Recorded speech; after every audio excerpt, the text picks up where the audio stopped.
The first message arrived at exactly 2:17 a.m. There was no notification sound, no vibration, just a quiet glow from the laptop screen that had gone dark hours earlier. When Daniel woke up, he couldn't explain why. Later, he would tell investigators that it felt like someone had called his name, not out loud, but somewhere inside his head.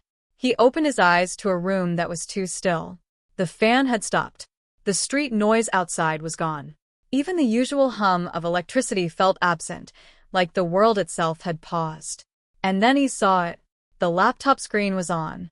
A single line of text sat in the center of a black page. "You finally opened it." Daniel didn't remember opening anything. According to his browser history, the site had been accessed at 2:16 a.m. There was no search query, no typed URL, just a direct connection to a hidden domain that investigators later confirmed did not exist on any index network.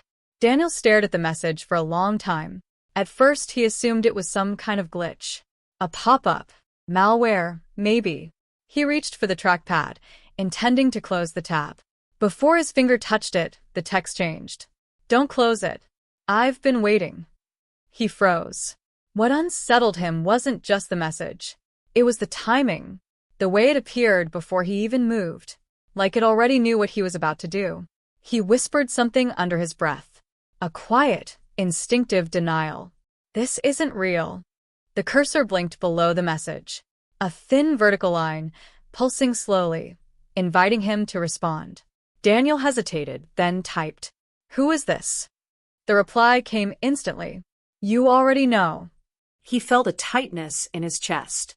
A strange pressure, like something was building behind his eyes. He typed again. "This isn't funny." There was a pause this time, longer than before. Then the screen flickered. For just a fraction of a second, the black background distorted. Not like a glitch, more like movement, like something shifting beneath the surface. When the text returned, it was different. "You shouldn't have ignored me." Daniel's fingers went cold. He leaned closer to the screen, his breathing shallow now. There was something familiar about the tone. Not the words themselves, but the feeling behind them. A memory he couldn't fully reach. He typed slowly this time. "Who are you?" The cursor blinked once. Twice. Then, "Look at the date." Daniel frowned. His eyes moved to the bottom corner of the screen. March 17th. His expression changed immediately. Because March 17th wasn't just any date. It was the day his brother died. 3 years earlier. The official report had called it an accident. A late-night car crash on an empty road just outside the city. No witnesses. No clear explanation. Daniel had never fully believed it. He swallowed hard and looked back at the screen. His hands were shaking now. "This isn't possible." The reply came slower this time. More deliberate. "You said you would find me." Daniel's breath caught. He hadn't told anyone that. Not the police. Not his parents. Not even himself out loud. But he had thought it. Over and over again. In the weeks after the funeral. In the quiet moments when the house felt too empty. He had made a promise, one he never kept. And now it was staring back at him from a screen that shouldn't even be on. "Ethan?" The name felt heavy as he typed it. The cursor blinked. For a moment, nothing happened. Then, "It took you long enough." Daniel pushed his chair back, so suddenly it scraped against the floor. He stood up, heart pounding, eyes locked on the screen. "No," he whispered. "No, this isn't." The text changed again. Faster now. Almost impatient. "You don't sound like you miss me." Daniel shook his head, backing away from the desk. "This is a trick. Someone's messing with me." But even as he said it, the doubt was already fading. Because there were things, small details buried deep in those messages. Things no stranger could know. The screen flickered again. This time, the distortion lasted longer. The black background seemed to ripple, like liquid disturbed by something moving underneath. For a brief moment, Daniel thought he saw a shape. A face. But it was gone before he could focus. The text returned. "I can show you." Daniel's throat tightened. "Show me what?" He didn't realize he had spoken out loud until the reply appeared. What happened? The room felt colder suddenly. Not dramatically. Just enough to notice. just enough to make the air feel wrong. Daniel hesitated. Every instinct told him to shut the laptop, to walk away, to pretend none of this was happening. But there was another feeling, stronger, pulling him closer. The need to know. The need that had never really gone away. He stepped forward again. Slowly, carefully, and sat back down. How? The response came immediately. Stay on the page. A new element appeared on the screen. A small window in the center. Black at first. Then static. Faint, grainy movement, like an old camera feed struggling to connect. Daniel leaned in. The static began to clear. Shapes formed. Dark outlines against a dim background. It took him a moment to understand what he was looking at. A road. Empty. Stretching into darkness. The angle was wrong, though. Too low. Too close to the ground. Like the camera wasn't mounted on anything but lying there. Daniel's chest tightened. He recognized the place. The curve of the road. The broken streetlight on the left side. This was where the crash happened. The footage flickered. A timestamp appeared in the corner. 2:14 a.m. The same night. Daniel's breathing became uneven. Where did you get this? The video shifted. A sound came through the speakers. Faint at first. Then clearer. A distant engine. Approaching. The headlights appeared moments later, cutting through the darkness. Daniel leaned closer, his eyes wide. The car moved into frame. Fast. Too fast. Then, the screen glitched violently. The image distorted. For a split second, something else appeared. Not the car. Not the road. Something closer. Something looking directly into the camera.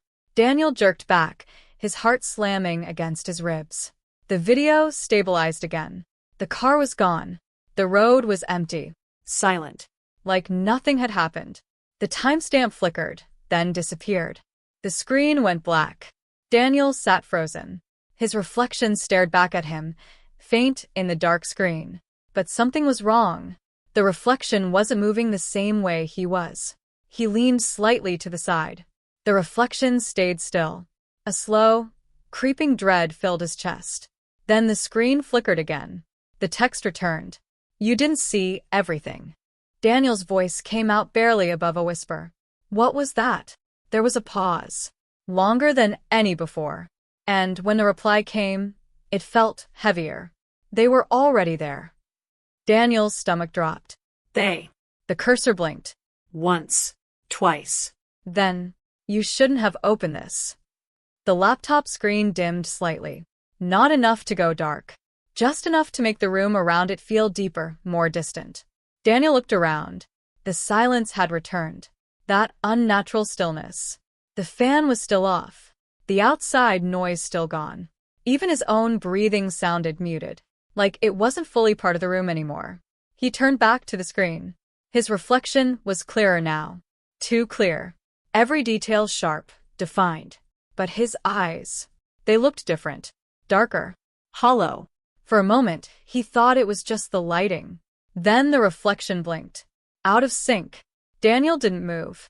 Didn't breathe. The reflection smiled. Just slightly. A small, unnatural curve of the lips. And then the text appeared again. They know you're here now. Daniel didn't move. His body felt locked in place, like something had tightened around his chest and pulled everything still. The screen's glow cast a pale light across his face, but he no longer trusted what he was seeing. The reflection remained there, watching him. Smiling. Slowly, carefully, Daniel leaned back in his chair. The reflection didn't follow. It stayed forward closer to the screen than it should have been. That was when the first sound returned to the room. A faint hum. Low, uneven, like distant electricity struggling to come back to life. The ceiling fan above him twitched once. Then again. But it didn't start spinning. It just shifted, like something had brushed against it. Daniel swallowed hard and forced his eyes back to the text on the screen. Who are they? His fingers hovered over the keyboard before he pressed enter. The reply did not come immediately this time. The cursor blinked in silence. The reflection on the screen had returned to normal, or at least it pretended to. It mirrored his movements again, but there was something off about the timing. A delay so small it could almost be ignored. Almost. Then the text appeared. The ones who stayed. A chill moved through him. That doesn't make sense, he whispered. The screen flickered. For a brief second, the same distortion from earlier returned. That strange, fluid movement beneath the black background. As if something existed behind the interface, pressing against it. Then, a new message. You weren't supposed to see them. Daniel leaned closer again despite himself. Ethan, if this is you, what are you talking about? The reply came slower, each word appearing like it was being forced through something. I wasn't alone. Daniel's chest tightened again. His mind raced back to the reports. The official statements. The police officer who had stood in their living room, speaking in calm, rehearsed sentences. Single vehicle accident. Driver lost control. No other individuals involved. That's what they had said. That's what everyone believed. But now, Daniel typed quickly. There was no one else in the car. The response was immediate. Sharp. Almost angry. Not in the car. The room seemed to contract around him. The air grew heavier, pressing against his lungs. Then where? He asked under his breath. The cursor blinked. Then, the black window from before returned. The static appeared again, louder this time. Harsher. Daniel flinched at the sound. The image slowly formed. The same road, the same angle. But something was different. The camera seemed higher, as if it had been lifted or picked up. Daniel's eyes widened. The footage began to move. Not smoothly. It staggered forward in uneven steps like whoever or whatever was holding the camera wasn't walking normally. The sound returned too. But it wasn't just the engine anymore. There was something else beneath it. A low whispering. Layered voices overlapping in a way that made it impossible to separate one from another. Daniel leaned closer, his fear momentarily overtaken by confusion. What is that? The whispers grew louder. Still unintelligible, but more present.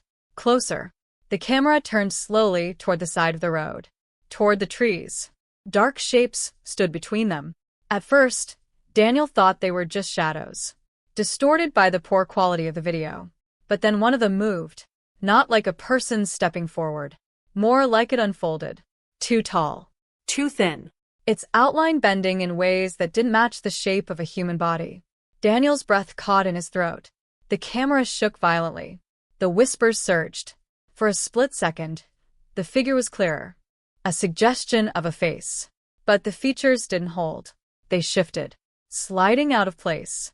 Like something trying and failing to imitate a human form. The video glitched. Hard. The image tore apart into fragments of black and white noise. And, in that distortion, Daniel saw it again. That same presence from before. Closer this time. Watching. The screen went black. The silence returned instantly. Daniel pushed himself back from the desk, his chair hitting the wall behind him. No, he said, shaking his head. No, that's not real. But even as the words left his mouth, he knew they meant nothing.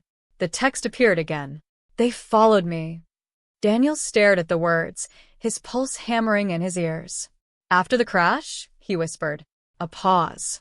Then, before. Daniel's stomach dropped. That's not possible. The reply came slower. Heavier. You didn't listen. His mind raced. What are you talking about? The cursor blinked. Once. Twice.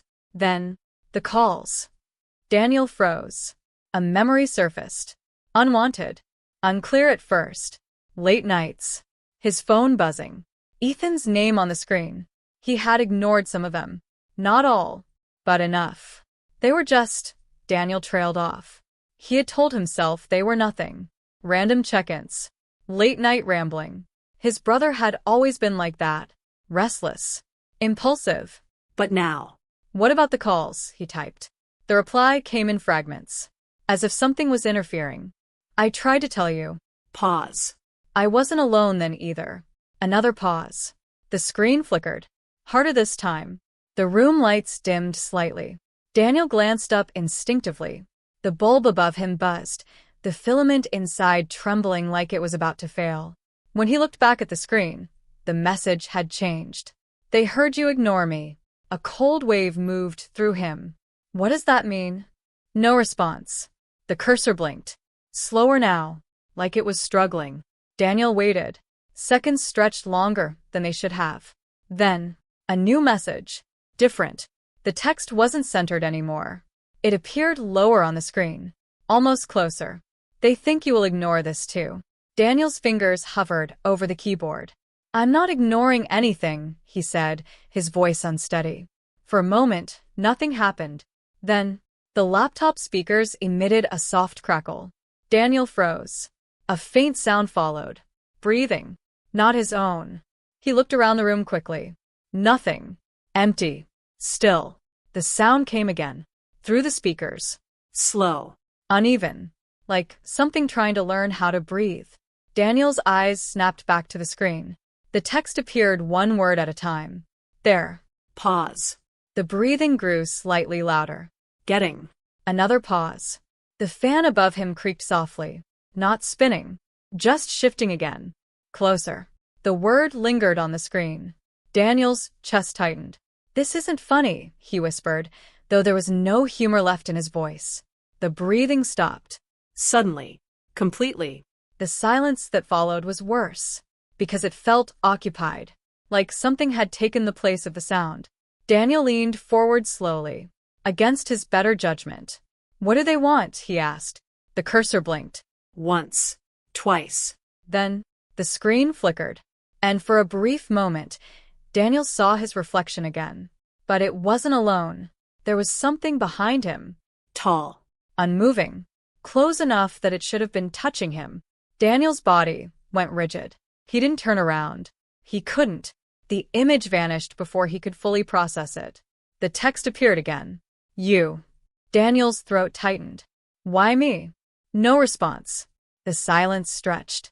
The room felt smaller now, more confined, like the walls had shifted closer without him noticing. He swallowed hard, his voice barely audible. What do they want with me? The reply came instantly. To finish what they started. Daniel's hands trembled. What does that mean? The screen dimmed again, slightly more this time. The edges of the display darkened, pulling his focus toward the center. The text appeared slowly, deliberately. You were supposed to be there. Daniel's heart skipped. What? The cursor blinked. Then, that night, a cold realization began to form. Unclear, incomplete, but heavy. Daniel shook his head. No, I wasn't. The text cut him off. You said you would come. His breath caught. The memory hit him all at once. A message. A plan. Ethan had asked him to meet that night. Same road. Same time. Daniel had agreed. But he never went. Something had come up. Something small. Something forgettable. He had told himself it didn't matter. That they could meet another time. But now, his hands went cold. I didn't know, he whispered. The reply came slower. Softer. But colder than anything before. They did. The room fell completely silent again. Even the faint hum of electricity was gone. Daniel stared at the screen, his mind racing. What are they? He asked. There was a long pause. Longer than any before. So long that Daniel almost thought the connection had broken. Then, the text appeared. But it wasn't steady. The letters flickered, distorting slightly, as if something was interfering with the signal. They are what listens. The screen glitched. Hard. The message warped. When no one answers. Daniel's breath slowed, his chest rising and falling in shallow, controlled movements. He didn't understand, but something deep inside him did. The cursor blinked again, slower now, struggling. And then, a final message appeared, barely stable. And now you did. The screen went completely black. Not dim. Not flickering. Off. Daniel sat there in the darkness, unmoving. Then, from somewhere behind him, a soft, deliberate knock. 3 times. Slow. Even. Close enough to feel.